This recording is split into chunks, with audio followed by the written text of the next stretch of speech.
They've been circling the toilet bowl for a while. That turd is circling the toilet bowl. The GameStop is about to get flushed down, and I don't know if 2020 will do it.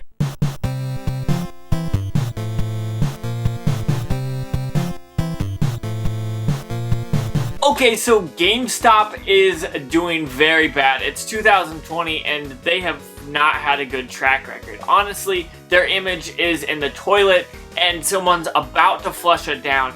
2020 might be the year that they flush that turd down the toilet of GameStop.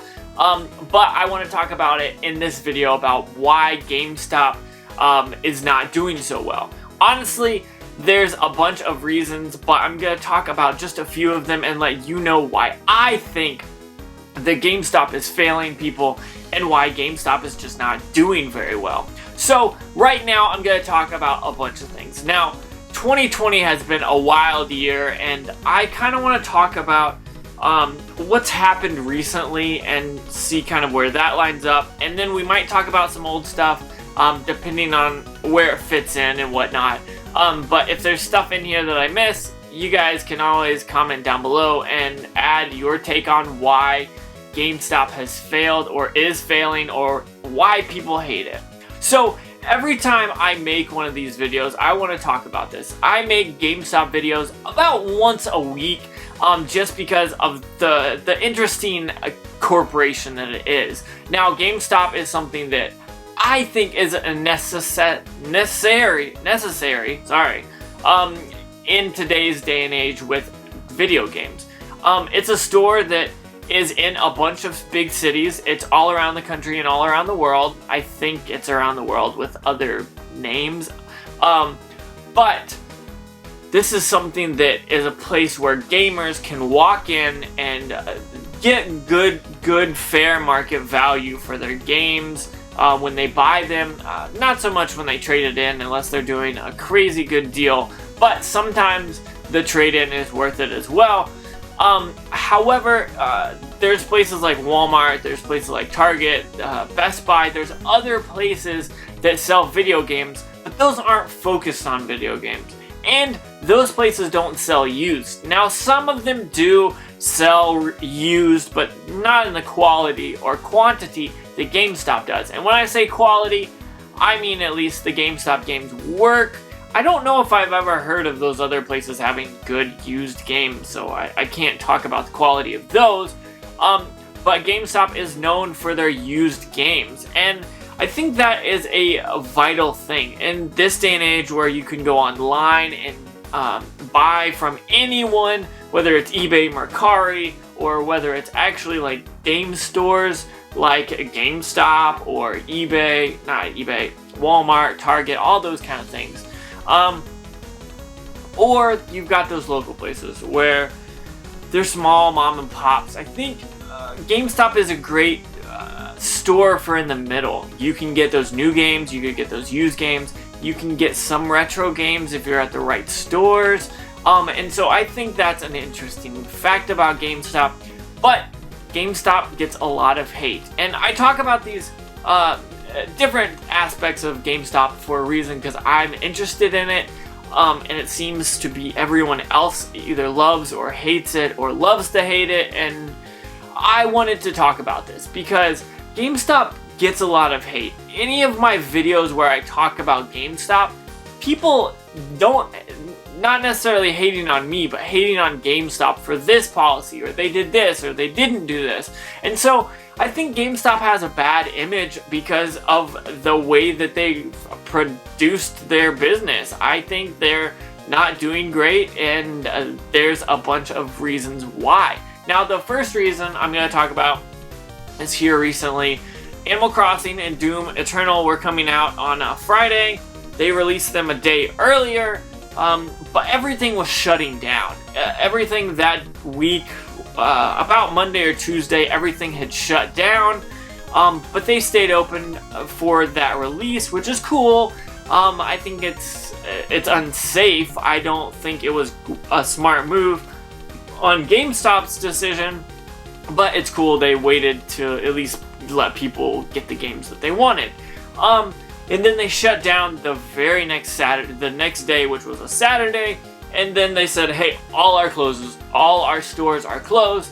And then the very next day after that, on Sunday, they said, hey, we will delivery at door you, which was kind of a weird thing. So that next day, it was a Sunday they said it. On Monday, I ran out and bought 2 games from the GameStop in my town, and it was weird. You go up to the door, and they kind of slide you the game, and then you just walk off. Like, I provided them my name and the order number, but other than that, there wasn't any checking. I didn't show them my card. I didn't show them anything, so it's interesting. You call the store beforehand, which was its whole already old ordeal, because anytime I've ever tried to call GameStop, it's always been terrible and no one ever answers. And so I had to call it twice when I was directed by their email, not the app. Maybe it was the app and not the email. One told me to call them and the other didn't. And so that was kind of confusing as well. But they did that and it was kind of interesting. But they didn't really provide their employees with anything to stay safe. They didn't provide masks, gloves. I actually heard of a store that would take a bag on their hand.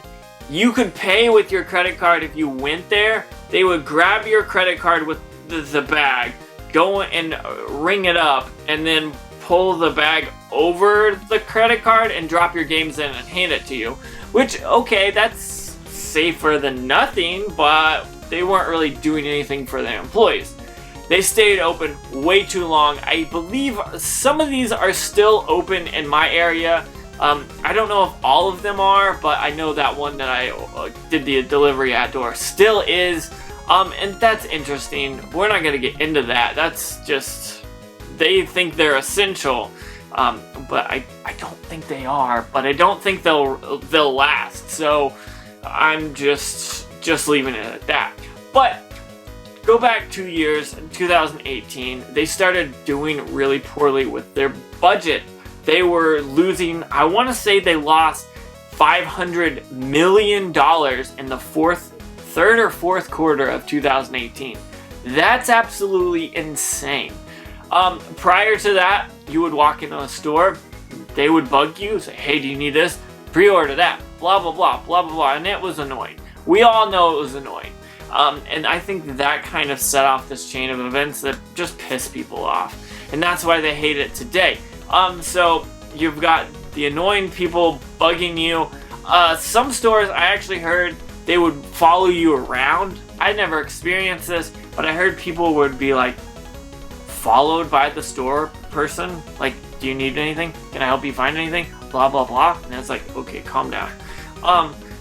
But then it moved to this time where you would go to the register, and they still do this today.